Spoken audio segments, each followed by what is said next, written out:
Welcome to my channel. అందరికీ నమస్కారం. So కింద చూస్తున్న వీడియోని ఒకసారి గమనించండి. అంటే ప్రజల్ని ఏ విధంగా మోసం చేస్తున్నారనే దానికి ఒక మంచి ఉదాహరణ. ఏ శాస్త్రం, ఏ గ్రంథం మీకు చెప్పింది ఇలా చెప్పని? అరే, మీ సొంత లాభాల కోసం, మీ సంపాదన కోసం ఎందుకు పేద ప్రజలను దాడి చేస్తున్నారు అనేది క్లారిటీగా అనేది తెలియాలి. ముందుగా మీరు చూస్తున్న వీడియో ప్రకారం చూడండి. పక్కన వీడు ఒక పాస్టర్. ఓకే, రెస్పెక్ట్గా మాట్లాడు. ఇతను ఒక పాస్టర్. సో పాస్టర్ చేయాల్సిన పని ఏంటిది? దేవుడు చెప్పిన మంచి వాక్యాలను జనాలకు అందేలా చూడడం, అలాగే దేవుని మంచి సేవ కొరకు దేవుడు చెప్పిన కొన్ని మంచి వాక్యాలను ఆచరణలో ఉంచడం. అంతేగాని ఎటుస్ లాభ షాబాబి విబుస్ అస్తుస్ ఇవన్నీ ఏంటి అసలు?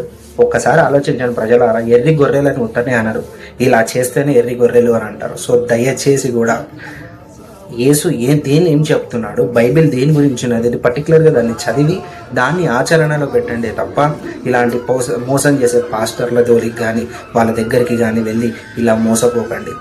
అక్కడ ఆ అమ్మాయికి కరెంట్ షాక్ కొట్టి చచ్చిపోతే ఎవరు రెస్పాన్సిబిలిటీ అని అడుగుతున్నాం. అక్కడ పవర్ కనెక్షన్స్ ఉన్నాయి, తర్వాత చిన్న చిన్న పిల్లల మీద పడిపోతున్నారు.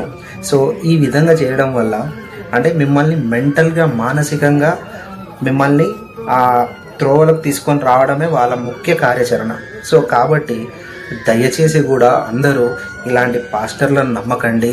అండ్ పైగా ఇలాంటి ఈ ఫిట్స్ వచ్చే విధంగా, లేదంటే భయాందోళనను కలిగించే విధంగా చేసే వికృత విన్యాసాలను ఆపేయండి. ఇది ఏ బైబిల్లో కానీ ఎక్కడ కానీ రాయలేదు. ఇదంతా కూడా పాస్టర్ల స్వంత స్వలాభాల కోసం మాత్రమే చేసేది.